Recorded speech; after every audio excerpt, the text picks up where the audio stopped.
Hello, and I am back answering a few more Q&A questions that I got asked through my Instagram. If you have any questions that you would like to ask me, please do feel free to slide into my DMs or send me an email, and I will do my best to answer your question in the format of these 5 to 10 minute videos. So I've had a whole variety of different questions that have been asked. Some of them are very specific and some of them have been quite general. So I'm going to do my best to interpret the questions in the way that I think the person is asking them. So for today's question, I had somebody say they wanted some tips on unwinding their neck because their neck feels really tight lots of the time. And the reason that I wanted to answer this question is because neck kind of stiffness, neck pain, neck tension is something that I get asked about a lot. And unfortunately, as ever, it's not as easy and straightforward as giving you exercises and stretches for unwinding your neck, because this applies for everything. Just because your neck is feeling tension and feeling tightness, it doesn't mean that stretching and mobilizing your neck is the answer to your problems.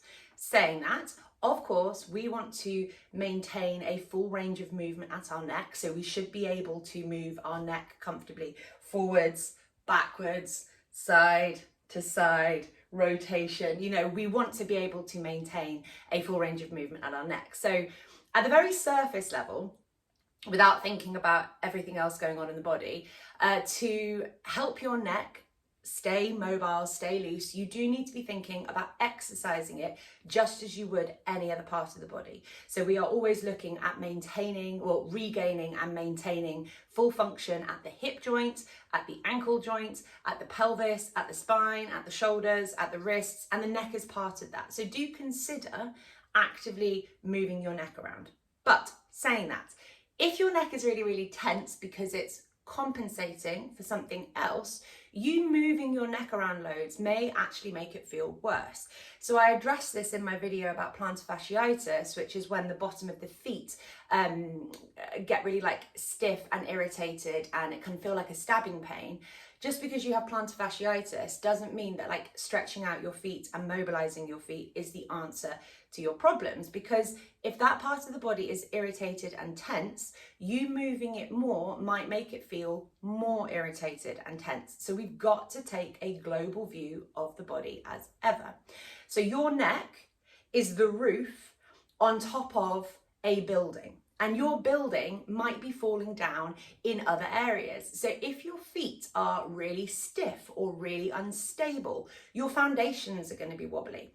And this wobbliness and insecurity that's starting at the very bottom of your body is going to feed up all the way through your body. And it may well be that it is your neck and shoulders and thoracic spine that feel that tension. So because your feet maybe can't stabilize correctly, or your hips and your pelvis can't stabilize you correctly, your upper body can then tense up to create that stability that's not happening where it should be.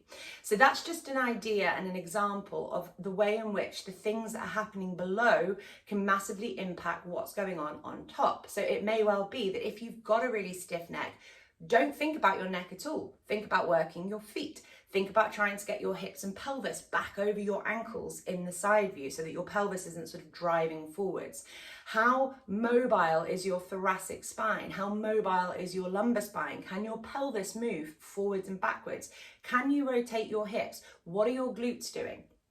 All of these things are really, really important when it comes to your neck and your shoulders being able to rest in a comfortable resting position. So please do kind of consider that. It's probably everything else other than your neck, which is what you have to focus on first in order to take some of that tension away from the neck. So when I have people that have neck pain, lockjaw, headaches, migraines, tinnitus, vertigo, I just kind of categorize these things all in the same lump pot because they are just like head symptoms. In my mind, they're no different from one another. They are just symptoms that the head is not resting or able to rest in the correct position back over the body. So we need it to be that our shoulders are back over our hips and that our neck is nice and long and that we're able to feed oxygen and blood back and forth from our brain. So lots of the things that I mentioned just then, the kind of head symptoms, come from the head being in the wrong position and it just not being able to work in the way that it's designed to. So yeah, if someone comes to me with any of those symptoms or like neck tension, one of the first things that I'm looking at is the position of their head relative to their feet. So if I look at this person's posture and assess them during the appointment, what I will often find is that if I look at them, their ankles might be here, but the head is often a diagonal really, really far forward of the ankles. So we've got this disruption of what we call dynamic tension and vertical load. The body is coming forwards away from the ankles, and therefore there's going to be loads of strain up the back of the body because it's having to kind of hold your head in this position and the shoulders and the upper body in a position that they're not designed to. So yeah, when I have people with neck pain, one of the first things I'm looking at is how can I get this person's pelvis back over their ankles, because that's going to allow the spine to kind of elongate and relax, do what it's supposed to do, and subsequently the shoulders and head are going to be able to rest in a better position. So hopefully that's somewhat helpful. I can't give like specific exercises or stretches for any symptomatic pain. I can't give you a stretch for neck pain or a stretch for lower back pain or a stretch for knee pain, because the causes are multifaceted and different for everybody. So some people will have neck pain because their neck is simply stiff, and other people will have neck pain because the neck is compensating for what their feet aren't doing. So we've got to look at the root causes of these problems, not focus on where the symptom presents. The third thing that I wanted to say about sort of neck, upper body tension in general is we've really got to think about our breathing habits. So there are lots of people, when they first come and see me, their body has just forgotten how to breathe properly. We want to be breathing for the majority of the time, unless we, are running and really exerting ourselves. We want to be breathing in and out of our nose, taking that breath nice and deep through down into our diaphragm, which is at like the bottom of our ribs, using that diaphragm to expand down, to expand out, to expand towards the back. And when we use this diaphragmatic breathing, what we do is we take lots of tension out of the neck and sort of chest area. So if you are breathing in and out of your mouth most of the time and you're not aware of it, and you have very kind of dysfunctional breathing patterns, you're actually going to be overworking these muscles here. These aren't really muscles that should be doing things for respiration. They are just normal muscles that should be holding your neck up or moving your shoulders. But if they are being recruited too much because you're breathing badly, you're always going to have lots of tension here. So another thing that's really important to think about is trying to rewire how your body breathes. And this can take lots of time and hard work because it's so subconscious for most people.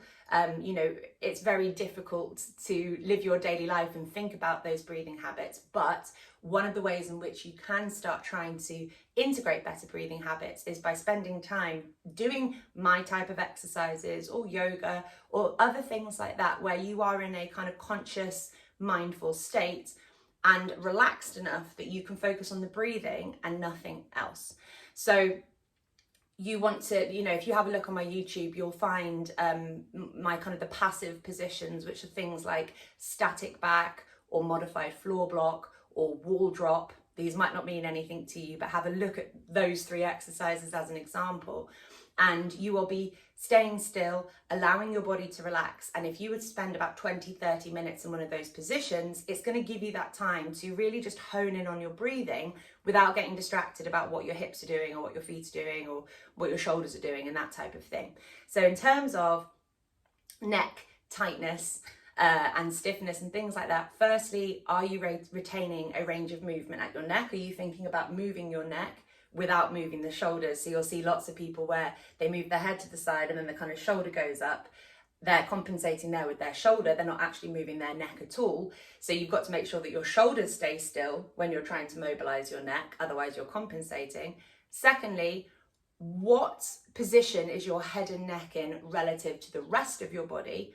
And the advice there is just so open, I can't really offer it because it'll be different to everybody. And thirdly, how are you breathing? Because if you're breathing in and out of your mouth in a kind of panicked state, which is what happens, it's when you breathe in and out of your mouth, your body's ramping itself up. It thinks it needs to run away from something, and you're going to be getting more and more tension and work going on here, when really our breathing should predominantly be happening in our sort of torso core area.